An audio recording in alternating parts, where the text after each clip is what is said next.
And will you please give it up for RUSA Critic backbenchers? Look at this. Look at you guys. Monday night Dunedin. Wow. Youth politics. And it's so good to see people in the house. Good to see MPs here like Matitia Ture and Claire Curran. And who else is there? Colin Craig? No, good. All right. Oh, hey, Wallace. I don't accept that. Take me to court. Right. Now, ladies and gentlemen, would you please welcome a big round of applause for Patrick Dawson of the Greens.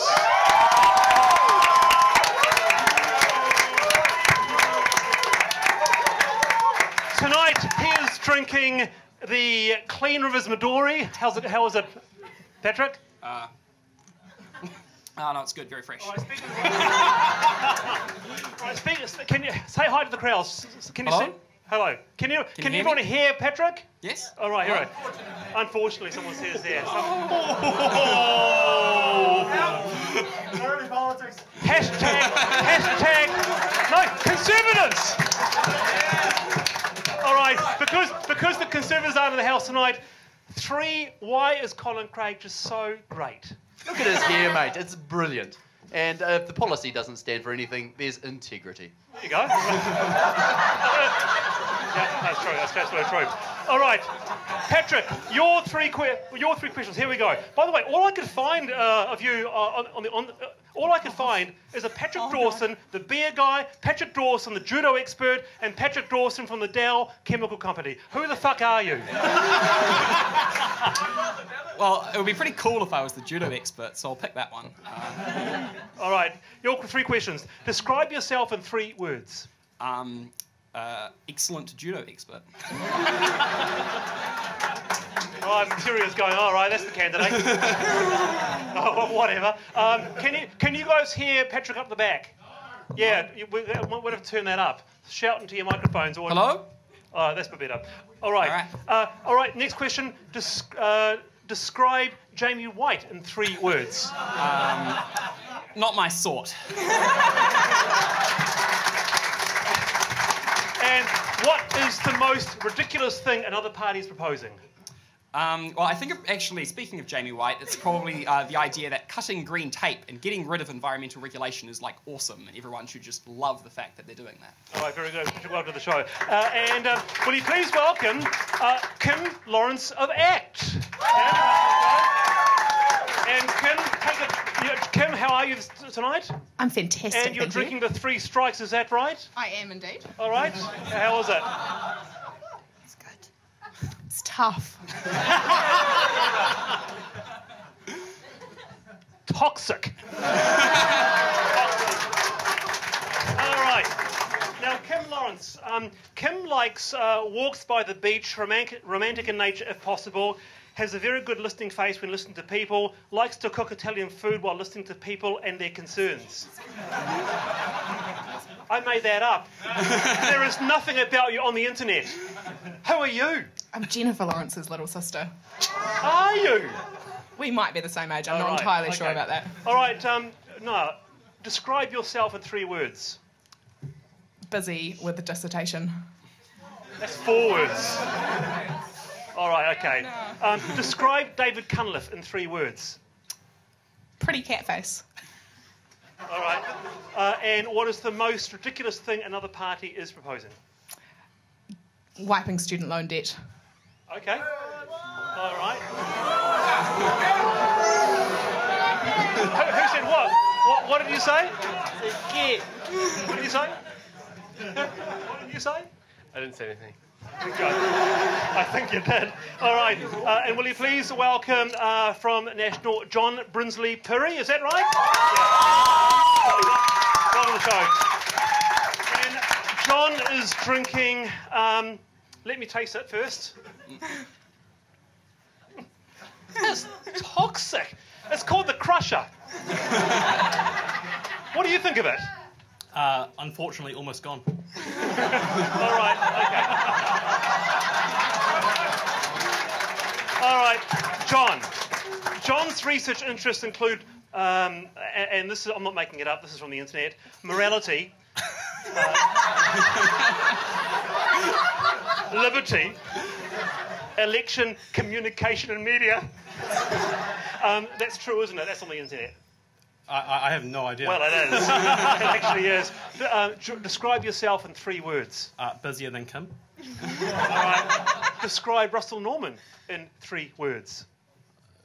Very surprisingly tall. Okay. And what is the most ridiculous thing another party is proposing? I've heard the internet party is proposing hoverboards. I'm not sure if it's ridiculous or great, but... Yeah, very good. And a big round of applause for the Vice President of Young Labour candidate, Georgina O'Reilly.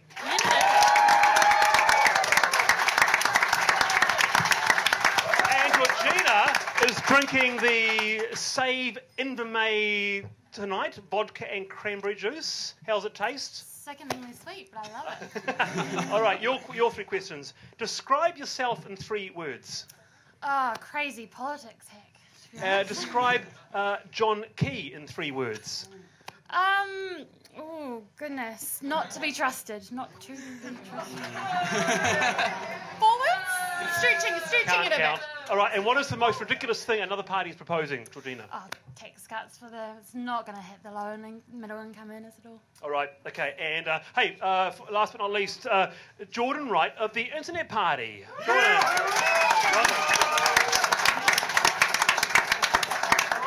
Good indeed. And you're drinking tonight, you're drinking what? The hoverboard? Yeah, you don't want to taste? Yeah. Have a taste? What's it taste like? Made of gin, grenadine? It tastes like it needs Red Bull. All right. Okay, Jordan. Jordan is a student at Otago Polytech. He studies electrical engineering and lots of other things in his spare time. He's starting his own business. Describe yourself in 3 words, Jordan. Smart, funny and busy. All right. Yeah, good. Good. Best one so far. Describe Kim.com in 3 words. Larger than life.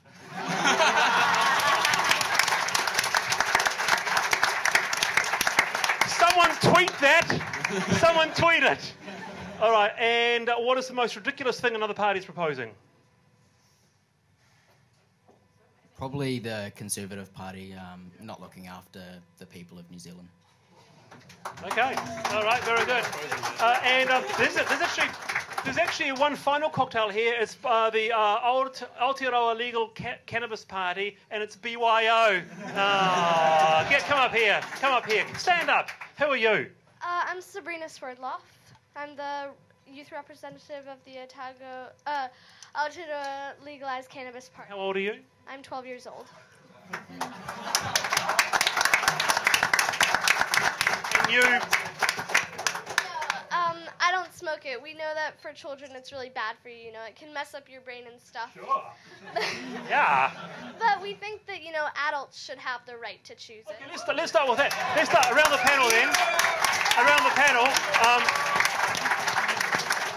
Kim Lawrence from the ACT Party is just going ecstatic over that, so someone tweet that. And tweet the fuck out of it too. So, Kim, do you support the... Do you smoke a lot of marijuana? Because you look like you do. Do I? You've got that thing, you've got that glaze in your eye. I don't smoke a lot of it. And someone tweet that!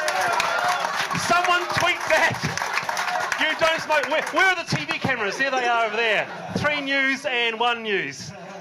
Kim Lawrence doesn't smoke a lot of it, but do you support decriminalising marijuana? ACT on Campus is very much in favour of decriminalising marijuana. Oh, steady. Okay. All right. All right. I just asked. Greens.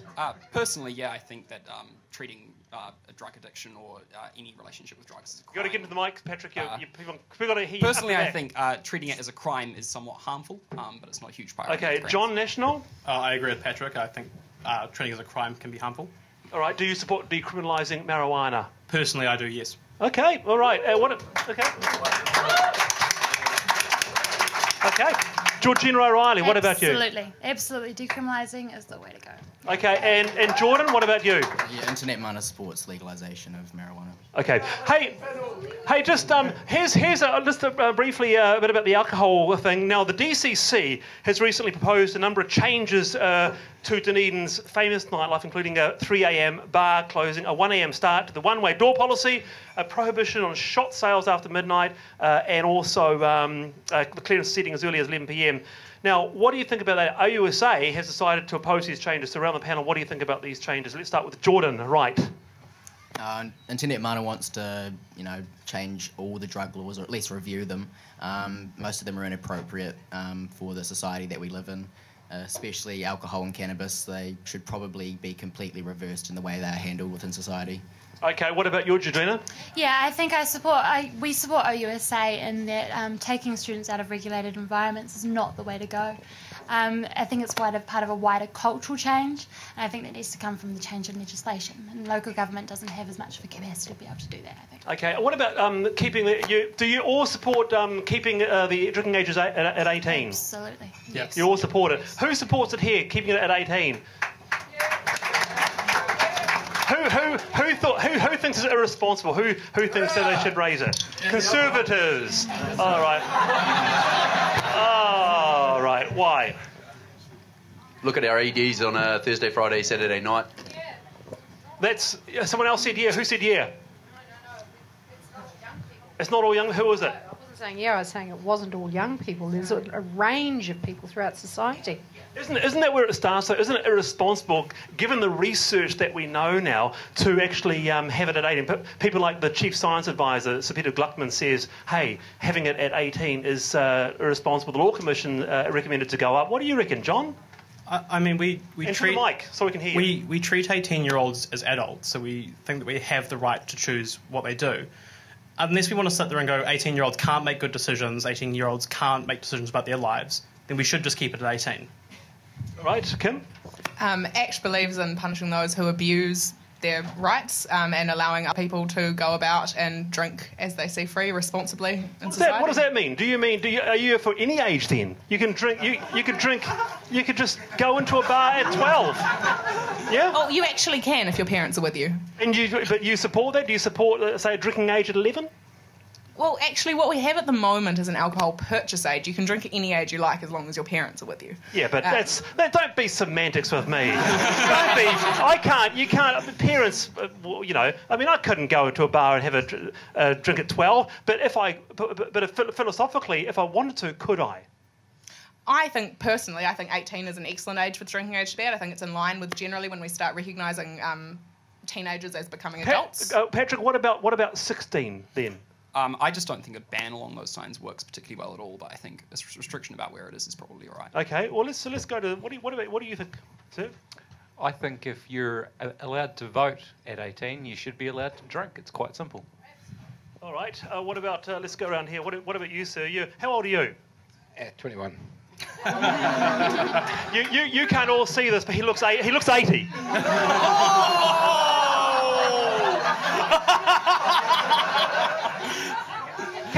Come up here. You come up here. Come up here. You're the voice of reason. I'm trying to get into these people. That these guys here are too young to drink. The emergency departments are full of young people. Come over here. What's your name, sir? Jim Kelly. All right, Jim. Now, what do you come away from the speaker? So, what do you think about the alcohol in our lives for young people? Well, I think 18 is a good age. If you can go out and die for your country, you should be able to drink within your country. I'm trying to get some support here. I'm not succeeding very well. Okay, well, what do you? I want to sort of get a snapshot of what you guys see amongst your peers. Do you think there is an alcohol problem amongst youth in New Zealand, or actually is there not? What do you reckon, Georgina? Yeah, no, I think it's 1 in 6 New Zealanders have a problem. It's not just a young people's problem. 1 in 6 New Zealanders have a problem. It's costing us $14.5 million a day in alcohol harm, and it's not just, and it should never be framed as just a young person's problem. Okay, all right. What about you, John? Amongst your own peers, talk personally. When you go to the pub, or when you go, I know the Guardians and Cook and all that have closed down now. Is it a reflection of changing times? But is there an issue on campus with alcohol? So I agree with Georgina that it's not limited to youth. So obviously there are youth who are going to drink, and they're going to drink excessively, and there is a problem amongst people to start drinking like that. But it's not limited to youth. Like when you go into town, you don't just see university students there. You see people of all ages there. All of them are drinking, and it's the fact that New Zealand has in some cases, an alcohol problem. It's not a youth problem, as Georgina said. Do you agree with that, Kim? I worked in a bar for about 3 years in the Octagon, and I completely agree with John and Georgina. New Zealand as a society has issues with irresponsible drinking. Okay, give us an example. I'm interested. You worked in a bar at the Octagon. I've been to the Octagon, and it gets... look, I'm going to be straight up. It gets pretty scary. It's not the sort of vibe that I'm into. So what would you see? Well, I worked at Craft Bar, which is caters to a 25 plus kind of crowd. You'd have a lot of people who really just did not understand that they were heavily intoxicated and no longer at a point where we could serve them alcohol. I think in New Zealand there's a culture that getting smashed is the way to go, rather than just generally drinking responsibly and having a good time. When do people learn these habits, though, Georgina? When do they learn them? They learn them at university, they learn them at 18. I know about 3 or 4 people who became alcoholics at varsity. It's simple. Drinking culture. Yeah, but I think it's embedded. It's embedded in our society, and I think we'll find that as many middle-aged, if not more, middle-aged people have a problem with that. And I think all right. Well, I want to get a voice even from the pot men. Yeah. How are you? Good. Hey, bro. Very good. So, what do you got on you tonight? Let's just say BYO. Yeah. Have you? Yeah. Wow. Yeah. Let's go on. Don't tweet that. Wallace Chapman having a back to Dunedin Doobie. We'll catch up. We'll catch up. No, we won't. I've got a proper job now, but what? On radio. They don't drag. On Radio New Zealand National. But what do you think when you hear that? What do you think? Well, the problem, I mean, it isn't a young person's problem. It's a University of Otago problem. They marketed the alcohol culture as sort of a party school destination. So we have had riots. They're trying to turn the tide, but not very successfully. And, you know, people are a bit sort of more bugged out about people smoking weed than they are this harmful drinking. So it's more about the sponsorship. Can I get a round of applause from Tertiary here, who's been on backbenches, the proper back with a pot of When I see the sponsorship of alcohol, to me, it's a damn concern. Yes, it is, and so that's why this is not about young people. It's about what adults are doing, the decisions they're making, the way that they are drinking, and the example they show young people. We can't keep blaming young people for what is a grown-up's problem. We take responsibility. We change the law. We control alcohol provision, and then we send a much better example to young people to follow. All right, what about the sponsorship? What about the advertising around us? What can you do about that? Well, we can significantly control alcohol advertising. It should be treated like tobacco. So, and I've had legislation before the House to control broadcast advertising of alcohol. It was voted down by a number of political parties, but we need to bring that back so that we can control both the sponsorship, but also the provision and how easy it is to get access, the price. All of these things will make a difference. We control the industry and stop trying to control young people. All right, round of applause for Tertiary then. Okay, now, I want to move on to maybe one of the big issues of our times now, and that is, you see it, a lot of people are struggling in Aotearoa, myself included. The power bill comes through, you guys all know it, you go, how am I going to sort of scrap up the money to get this? It's about the minimum wage. What should the minimum wage be set at? Is it a big issue? So let's start with the ACT Party, Kim Lawrence, who want to raise the minimum wage to $30 an hour, don't you? Yes, absolutely. That's exactly what ACT want to do. You've solved it. You've solved all of our economic problems in one right. swift. Okay, of course I was teasing. So what would the ACT Party like to do? Look, ACT believes that raising the minimum wage will increase barriers to employment and hurt those who are most vulnerable in society. How would they do that, Kim? How would they do that? Increase barriers. How would they increase barriers?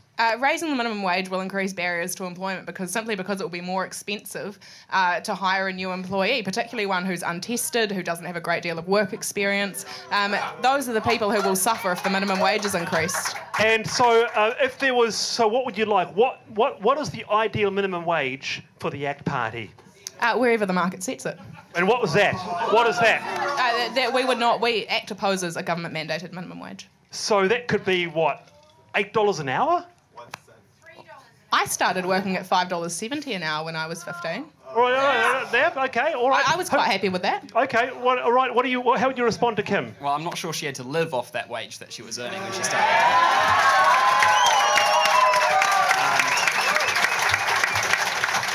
But I was 15. I didn't need to. That's kind of the point.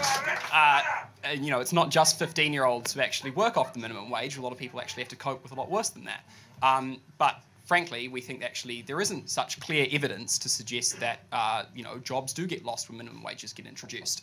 The US Treasury launched an investigation and couldn't come up with any conclusive evidence. Throughout the Helen Clark government, they increased the minimum wage and employment went up. Like, the links aren't nearly so clear as Kim wants to paint. Is that true, John? Is what Patrick says true? That the links aren't clear? So where Patrick's right is saying that in the US the links aren't as clear, but the US also has a much lower minimum wage to average income than we do. Where it's a little bit more clear is that if you raise the minimum age, say, in a couple of years' time to $18, you do put a restraint on employment. And sure, it's not one of those things that's clear-cut and go, you're going to put $18, bam, there's going to be no employment. But it is something you do have to start carefully balancing and saying, well, at some point, employers will not be able to pay that wage. So... Oh, hang on. So there's people scoffing there. If there are people scoffing there over with Labour, why $15 or $16? Like, come up. Why not go higher? Come on, mate. Come up here. You're 80. Come over here. All right. What's your name, sir? I just told you about 5 minutes ago. Sorry. All right. Now, you can be our voice of... I'll just call you man of reason tonight. What are you hearing tonight from the young people? Well, from some of them, a lot of rubbish. Okay, when was you started your first job? What did you get? You had a young family? When I started work, I think I got 10 bob. 10 bob a week. And that was in Glasgow. That was in 19... And you could get a hell of a lot for 10 bob in those days. Okay, right, all right, thank you for that. All right, what about you, Georgina? What the minimum wage? What would Labour set it at? All right, so we've made a commitment to increase it by $2 in our first year. Now, I'm hearing this load of bollocks that it's job losses, unemployment goes up when you increase the minimum wage. In the 1990s, it was increased by 70 cents, and unemployment was at record high levels. The Clark government increased it by $5. Record low unemployment. So that's just a load of shit. Can I just jump in here then? Of course you can. Okay, so wonderful, right? Like if what you said is true, then why don't you go with the Internet Party and raise it to $18.40? Why not? Well, why not then? Why not $30 an hour? Why responsible. We're being fiscally responsible. So are you then saying that it Why don't we does just have an legislate wealth? So, well, no. So if you're not willing to... Not a bad idea. If you're not willing to go up to $18.40, what's the difference between $16 and $18.40? We've got long-term... No, but you'll agree, right? Why don't they go up? Surely Internet Party, like... It's 1880, by the way. Oh, right. 16 Labour, though. Look, John's right that there is a balance that needs to be made here, right? But the balance should end up with a result where people are actually earning enough to get by off the money that they're earning off of their job. All right, Kim, your response? So the problem with the Greens' suggestion is that it's premised on a living wage, and a big problem with that is that that's calculated with people with dependents. 2/3 of the people earning between the current minimum wage and the Greens' proposed new minimum wage don't have dependents. And these are the kind of people who, like when I was 15, are not going to be able to, they're not going to be worth a supermarket hiring. These are the people, the vulnerable people in society who are going to lose out. All right, okay.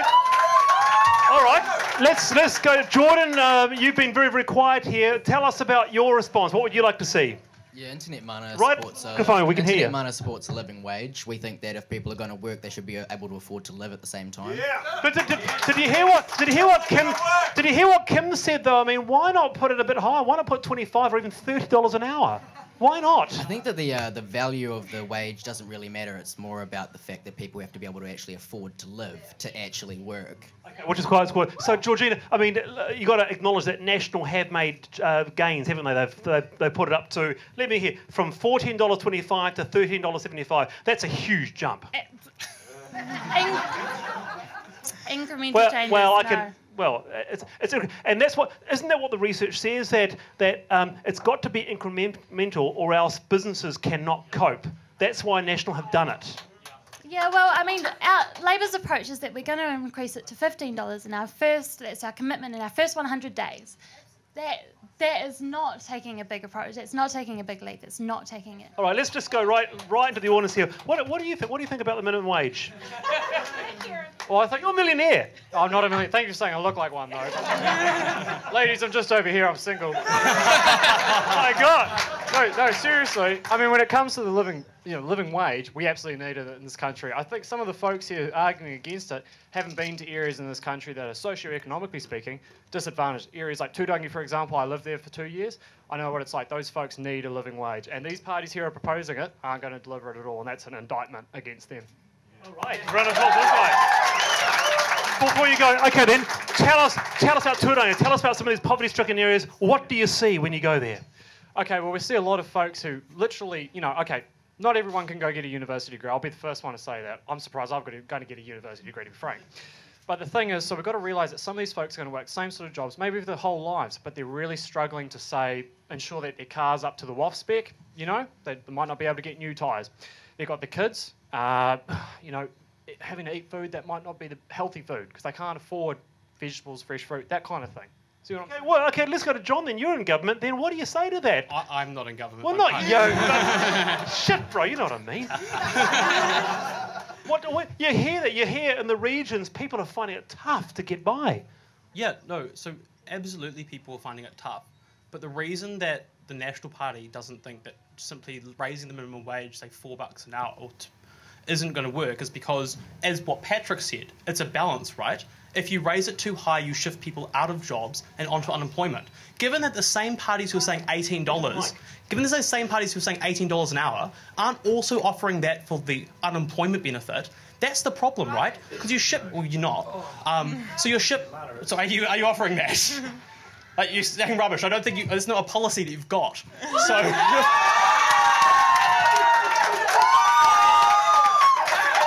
So, obviously.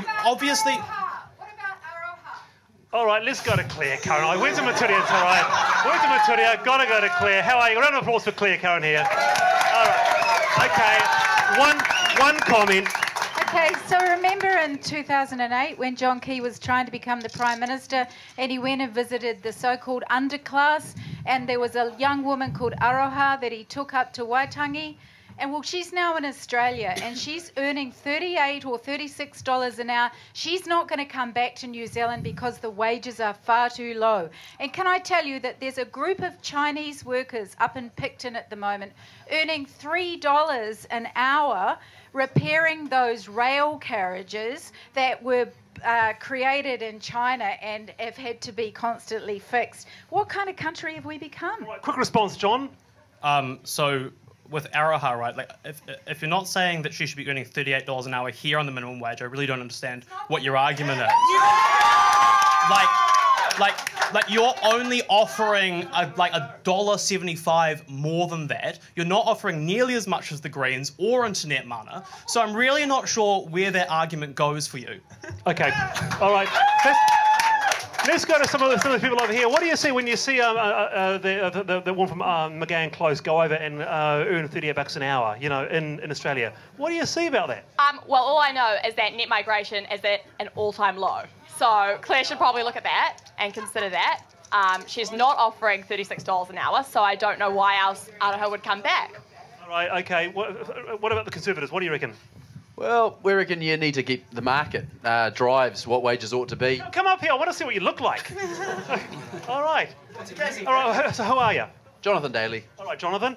What's your values? Describe yourself. Describe Colin Craig. No, I've said it. Hang on. Describe yourself in 3 words. Businessman growing upwards. Great. Yeah, good.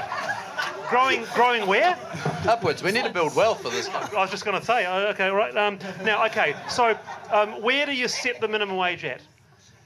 It's got to be set at a level slightly below what the living wage is, because you've got the old boat analogy. That covers it quite well. Okay, what do you think about that, Georgina? Where, actually, yeah, what is the boat analogy? Good question. Thank you. I wasn't that sharp enough on that one. I'm glad you're all political junkies. The water level provides the minimum wage, right? The living wage has to be above the water level. Otherwise, anything else, setting the minimum wage up is inflationary. Inflation's going to cost the poor. All right, inflation's going to cost the poor. No, Georgina.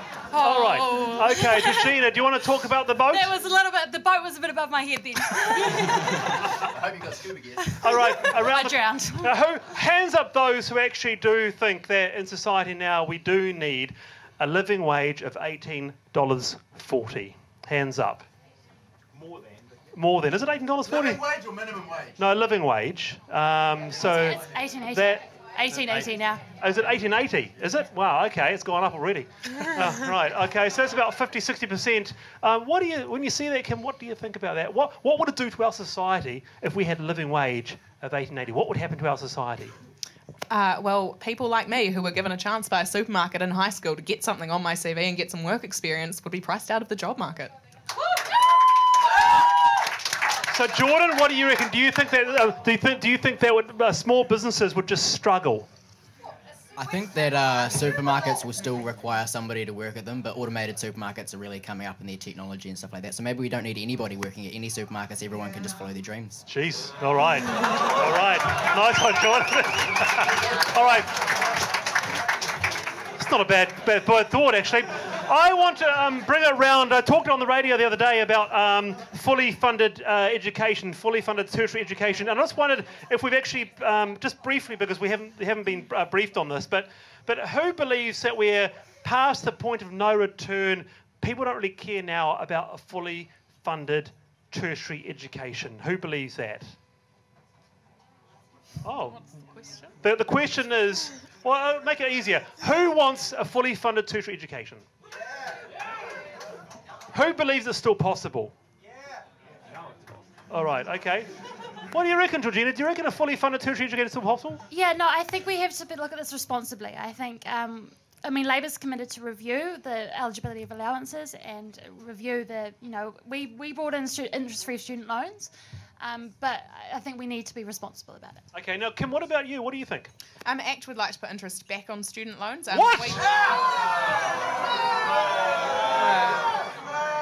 Interest back? How much? Presumably at a market rate. Perhaps in Australia, indexed to the CPI. Quite a lot, potentially. Quite a lot, okay. ACT believes that students are the future highest earners in the country, and that as they're the ones who personally are going to immediately benefit from the university education, they ought to bear the costs and be able to make informed decisions when deciding to undertake it. Okay, so okay, all right. There's a clap. All right, wait, let's go over here. All right. So do you have a student loan? I do, and I don't necessarily agree with him, but I was just being supportive. Oh, like that. Now let's go back to you. What's your name? I'm Katie. Katie, do you have a student loan? Yes, I do. How much? I haven't looked at it in the last couple of years because I get the and mail that's a and I don't problem. open it. People aren't looking at their student loans because they're not really bearing the costs of them. Oh, okay. So that's Georgina, is that why they're not looking at the student loans? Because they're not bearing the cost properly? I don't. Yeah, I think we need to have a wee look at how we've done the student loans. I think keeping it interest-free is fundamental, and we should never go back. Okay. Kim, what's your student loan? About $43,000 last time I checked. And you want to put interest back on? I do. Give a round of applause for her. A hero. That's amazing. So you honestly believe, fundamentally and philosophically, in ultimate personal choice, responsibility?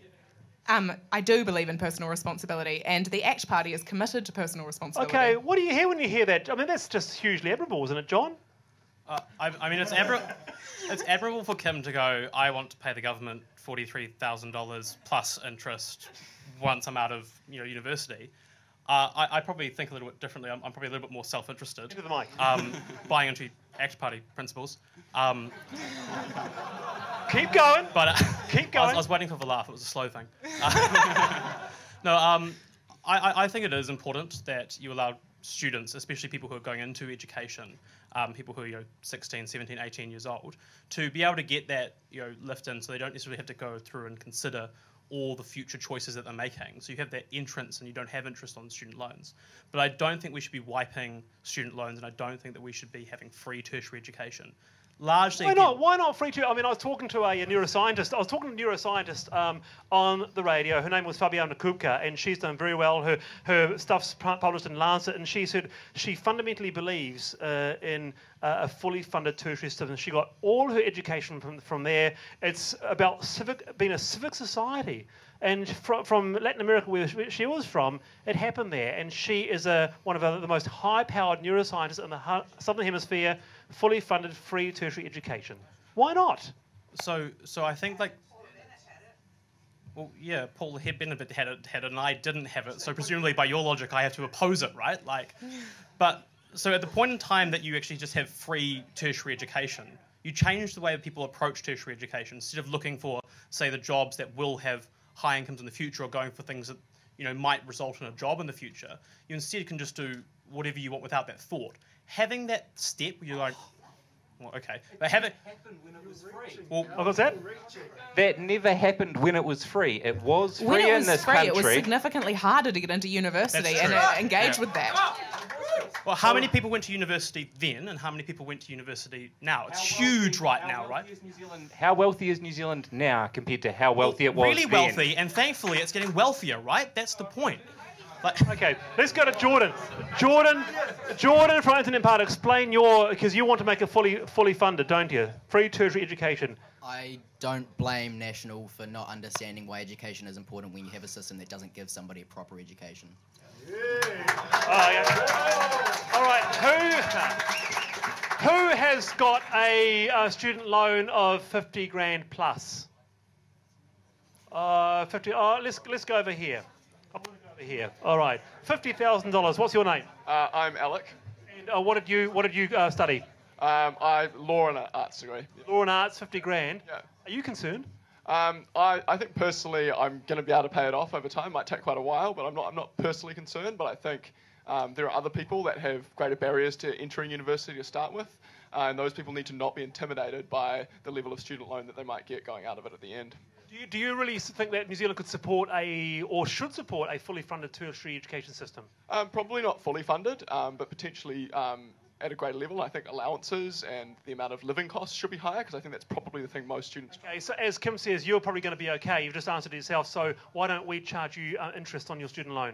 Personally, I would be happy to pay interest. But would you? Yep, but I don't think that applies to most students. And I think, given that that's the case, we should probably have no interest on student loans, because most students aren't in that position. Okay, I'm trying to decide, are you an anarcho-capitalist? All right, who's 60 grand plus? Let's go over here. What do you study? I did maths and philosophy. Maths and philosophy. Who's your favourite philosopher? Jamie White. Yes, exactly. Same here. No, I'm just. Do you like Jamie White? No. But he's a philosopher extraordinaire. I don't agree with his positions on everything that I've heard him on, basically. Okay, so what's your student loan? My student loan's at 67,000 plus a little. $67,000. Okay. How are you going to pay it back? I'm actually lucky, and I have got myself into a job and hopefully a career in which I am going to be able to pay it back. But like Alec, I agree that there are lots of other people that aren't in my position, and there's lots of barriers going into university already, and we need to remove those, because everybody knows that education is the way to move forward, and we need to make that available for everybody. Very, very good indeed. Round of applause. Very, very good. Hey, coming up. Sorry, bro. I want to talk about the issue about dirty politics very soon. Maybe it can be our last panel, because it's been the big topic really of the last month or so. I mean, at 5:15. 4 Wednesdays ago, a book came out at a Unity Books Wellington, and fuck, it exploded. Boom. Nikki Hager, whoa. So I want to speak to that a bit about what that might mean for democracy in Aotearoa in the future and now. But briefly about social media. Some people have been calling it New Zealand's first social media election. Jordan, what do you reckon about that? What do you think about the use of social media in politics today? I think it's a really huge part. Gives people more of a chance to engage in politics, and the information that they need to get isn't just coming from biased media like the TV stations. Okay, all right. All right, well, Georgina O'Reilly, Labour, what do you think? Yeah, look, I think this is the mic a so we can social see. media campaign, and I think particularly forums like Twitter and Facebook, they put young people on a kind of an even playing field with MPs, with journos. Labour, every single Labour candidate billboard has a hashtag Ask Labour Someone. That's encouraging engagement, it's encouraging transparency, which is what Labour's all about. Who does a bit? Wouldn't you say that, Georgine? Wouldn't you say that National have owned the social media space? Absolutely not. Hashtag John Key. Team Key, we don't need to rely on a cult of personality. Hashtag okay? Team Key. Hashtag Team Key. No, They've owned it. We do not need to rely on a cult of personality. We've got our own forms of engagement. It doesn't rely It's on not our a cult of power. Just because David Cumill's not doing that well, you don't have to.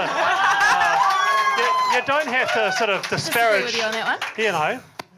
I like David. I mean, what do you? Although, I mean, the cult of personality. What do you say about that? If you take away Team Key, what do you got? Judith Collins. No, actually, no. She's got. You've got who have you got? You've got Hamish Walker. Hamish Walker. You've got Hamish Walker. Bill English. No, so I mean, definitely, you've got John Key's built up his personality, and he's attached that. Why is he? In your eyes, explain to us. Why is John Key so phenomenally popular? Well, I mean, I think part of the reason he's popular is the fact that he can walk into a room and just chat to people. Obviously, there'll be a few people right in front of me who don't agree with that and don't like him, but that's fine because quite a few other people do. I think regardless of whether or not you like or don't like John Key, something he does quite well is he'll come and talk to you like a normal person rather than pretending to be a politician. I want to go to the Team Key people. Why is? Give us an insight. Why is he so phenomenally popular? Well, I think it's just because he walks the walk as well as talking the talk. This seems very propaganda. I'll come to you guys soon, but I'm interested. No, give me a chance. He's come through on his promises. He has a lot of knowledge about this country and the direction he wants it to head in, and he is successfully taking us in that direction. Right, what about you? What's your name? Anna. Okay, Anna, why is John Team Key, you've got a T-shirt, why is he so popular? I think he just appeals as like your ordinary Kiwi guy. You can just seriously. Come to you, don't worry. People can cackle all they like, but he is actually a very genuine guy, and you can talk to him. Okay, no, I'm interested. And you, sir? I think it's really obvious when you can walk into pretty much any room in the country and speak to anyone and just be really genuine and really honest about everything. All right, fair enough. All right, okay. Wallace, yeah. I'm actually really interested because I actually quite want to know. I know there's a couple of internet mana guys in front of me who keep scoffing. I'd really like to know why they think John Key is so popular. Is half the country deluded, or is there another reason? I mean, that's why they're not going to win an election, right? All right, okay. Hands up, someone who really does not fucking like John Key, who hates him. Or you, come over. You come over here. All right, I want you to come over here. All right, someone, John Key hater coming up. All right, you've heard that. I have. All right, what's your name? Bill. Okay, Bill, come away from the speaker. Now, why do you just not like John Key? This is a sleazy corporate dog.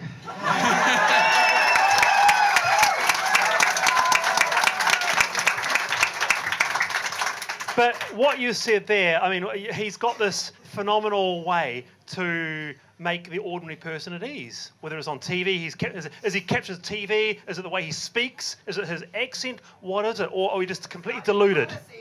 I'm an ordinary person. He makes me nervous. I just don't trust him. He's a little corporate puppet.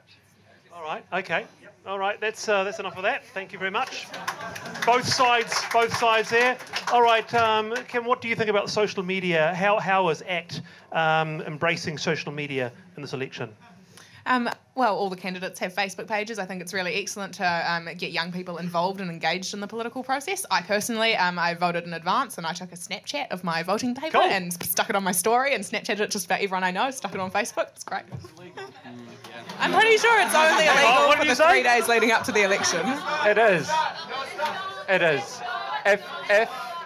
If awkward. Here, come up here. I'll give. All right, here we go. Your opinion. This is actually probably really important for everyone to know. You cannot actually have any pictures of a voting paper 5 days before the election. All right, let's go over here. What did you say?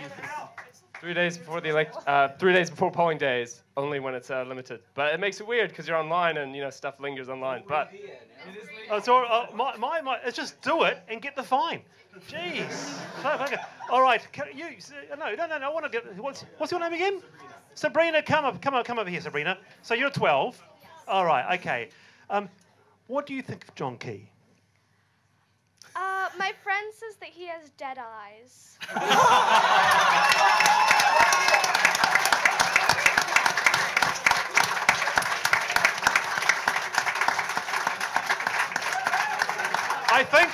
I think people are laughing and clapping so much because it's actually quite true, isn't it? I don't know if they're dead, maybe tired from so much campaign. Exactly. Come up here. I see. They're more tired. Well. Who do you like as the leader? Abe. Well, your brother. You can't pick your brother.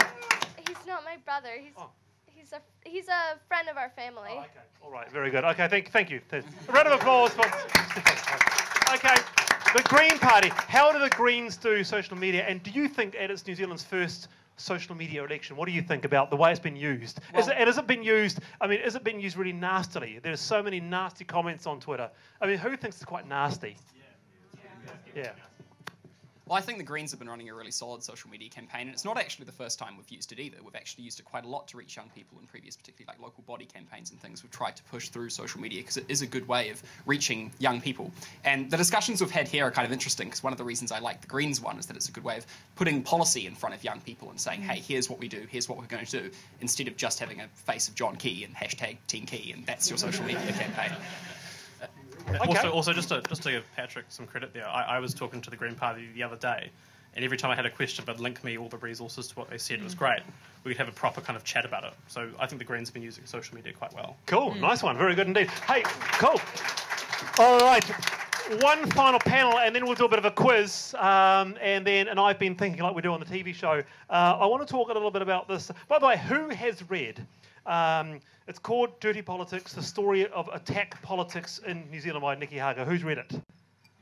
Okay, about, actually surprisingly few. About sort of 18 people, 20 people. Fair enough. I didn't think of that. That's very, very true. Is there another reason why people maybe haven't read it? I think because people don't want to encourage this book. I didn't want to spend $40 on it. I didn't want any cent of my money to go towards this creep who would write really, really horrible things about really good people who are working really hard for this country. Did you call Nikki Hager a creep? Yes. Have you seen him? He's so fucking creepy. He's not that bad.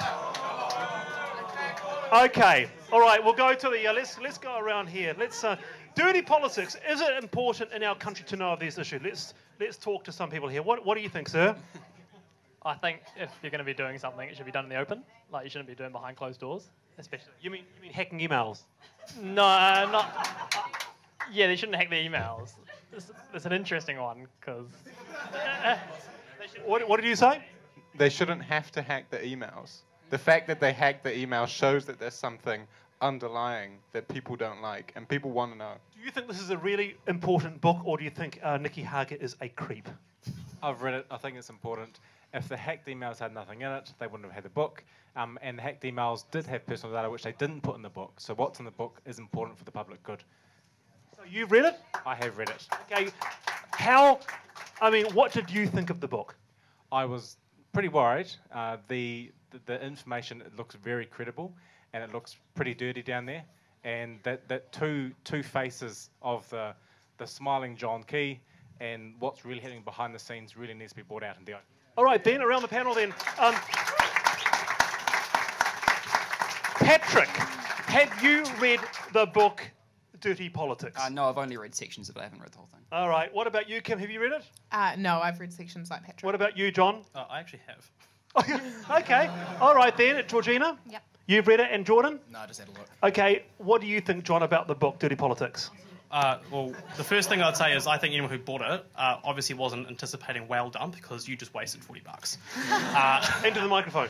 But I think that Dirty Politics had an interesting question in New Zealand politics about whether or not there are things that should be in the public interest, and I think that we've acknowledged the fact that, for instance, there are. That's why there are some inquiries going on, and that's going to continue through whatever next government there is. But I think there are some genuine questions about how far that needs to go. So there's a lot of things in Dirty Politics that isn't actually in the public interest. There's a lot of emails and personal things that don't relate back to anyone in government or any elected position. I think that's a little bit worrying. I also think it's a bit worrying that we're looking at whistleblowing, not like we've seen it before with people like Edward Snowden or so on, but we're looking at someone who's whipping this into a book and putting his own narrative on it. And while I don't really care if he's done that, I think it's problematic that there are communications from people that don't seem to have Look at the effect. I mean, it's unprecedented to have a Minister of Justice stand down before an election. That has actually never happened in New Zealand history. That's extraordinary. So what do you think about that? Kim, what do you make of that? That's just unique. It is unique, but I think the bigger issue here is that we're dealing with gross invasions of privacy. We may not be a huge fan of Cameron Slater, but he doesn't deserve to have his privacy breached any more than you do. Isn't that just what a whistleblower is? Isn't that what they said about Daniel Ellsberg, and isn't what they said about the Pentagon Papers and every? Isn't that what they also said about those Jennifer Lawrence photos that were released the other week? But you see, the thing about Jennifer Lawrence is that it's not in the public interest. That's the thing. And so there is a lot of what was released, as John said, that was also not in the public interest. Okay, then Patrick, do you think it's in the public interest? I think a lot of these allegations are in the public interest. Some of them are very damning, and I think potentially the most concerning one that I read about was this concept of these princess parties where young Nat women would be invited along to parties that get them drunk, and then they'd invite older national men to prey upon them. That doesn't directly implicate. Did you read that, Kim? Did you read that section? Yeah, Patrick, you might want to check out the person who was alleged in that, because he's gone and given all the explanations around it, and it was David Farrar, and he said, because he made the point. He made the point that this wasn't actually something that happened. He made the point that he wasn't involved in it specifically, but not the point that it didn't happen. Okay, Georgina, what do you think about this? The fact of the matter is that this book is vile. It's disgusting. The content is disgusting. We need to clean up our politics, and that is not how we're doing it. We need to find a new way of doing politics. This kind of thing is degrading everyone. We don't need to stoop to this level. Okay, what about you, Jordan? You're very quiet there. Were you whale dump? Because you remind me of someone who could be whale dumped. You're just so self-contained in the corner. You're cool as a fucking cucumber. And I'm just thinking, who are you? Yeah, I think that transparency in the government is a good thing, and that if we're going to have a government that tries to reduce the privacy of its citizens, and they have no right to try and claim that they should have privacy within their public service. All right. Nearly coming up to 9 o'clock. I haven't got a prize to the quiz. Actually, no, I did get a prize. In my motel, I bought some soaps, some Blue Estate cleansing body bar, and some shampoo. And I think Critic maybe sort of stuff up a couple of beers for the winner. What have you got? Well, they all support the cause, so. Yeah, all right, a Dunedin prize. You ready, Kim? For a Dunedin prize? No, just joking. Okay, here we go. Are you ready? Which politician posed with their shirt undone for the camera? Don Brash. Yes. All right. Who posed in the long grass? Craig. One each for you. What candidate started his YouTube video with 5 highs? David Seymour. Give it to her. Between you two. Garth McVicker is standing for what party? Conservatives. Yep, all right. Judith Collins has been linked by her sister to what famous person? Princess Diana. All right. Next question. Is she correct? No. Okay, no, you're right. Exactly, Kim. All right. What famous beverage company left Dunedin recently? Spates. Emerson's? Spates, Emerson's, no. Bell Tea. Jesus, people. All right. I think who gets the Ambrose Motel body scrub and cleansing lotion and a beer? Kim Lawrence Akbari. My pleasure. My pleasure. All right. Okay. Here we go. A round of around the panel for what we have on the TV show. It's called I've Been Thinking 30 Seconds to the Camera. Let's start with Jordan. Right, Internet Party. I've been thinking. I've been thinking New Zealanders need to remember they're shepherds, not sheep. Yes. All right. That was quick. You do have 30 seconds. Anyway, Georgina, I've been thinking. I've been thinking that Labour is the only party with a plan for Dunedin. We're going to upgrade and rebuild the Dunedin Hospital. We're going to save Invermay, and we're going to reopen Hillside Workshops. So you need to 2 ticks, party vote Labour, electorate vote Labour. No point in tactical voting. Don't split your vote. 2 ticks Labour. Welcome, Georgina. Very good. And John Brinsley, Party National Party, I've been thinking. I've been thinking that I have a meeting with my supervisor tomorrow. He's going to kill me when I tell him what I've been doing instead of writing my dissertation. Sums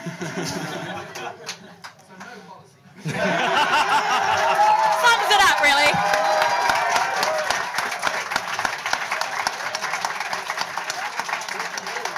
All right, from the cheap seats. All right, Kim Lawrence, I've been thinking. I've been thinking that David Seymour's going to win Epsom. He will bring Jamie White into Parliament with him, and ACT is going to secure the long-term future of everyone here. All right. Scary future. And Patrick Dawson, I've been thinking. Well, I've been thinking that young people in New Zealand need a new government, and a new government that recognises that they have specific issues that ought to be catered to. The Green Party is going to make your living costs cheaper, it's going to make postgraduate study more affordable, and it's going to introduce a housing warrant of fitness to help you get out of those Castle Street flats that we all suffer through. So, you know, love New Zealand, party vote Green. All right. Okay, Sabrina, you've heard them. I've been thinking. I've been thinking that I have some homework due recently, and the only reason why my mom can deal with me being so crazy is that she takes marijuana.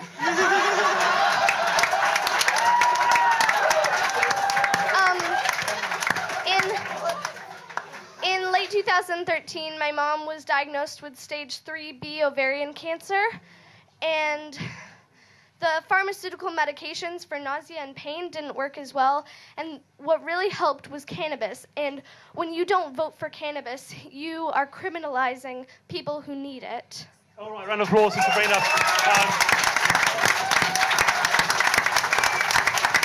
Nice one, Sabrina.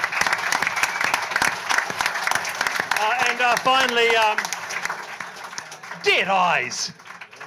Dead eyes, my God. All right, now, Jonathan Daly, Conservative, I've been thinking. I've been thinking we need a government with some integrity. They need a bit of backbone. We're happy to paint a target on our backs. Party and, hell, Dunedin North. Jonathan Daly, Conservative. All right, fair enough. Hey, thanks for coming tonight. It's been awesome. Round of applause for our candidates here. Jordan Wright, Georgina O'Reilly, John Brinsley-Piri, Kim Lawrence, Patrick Dawson, to Sabrina, to you guys. Round of applause to yourselves and backbenchers. See ya. Thanks for coming.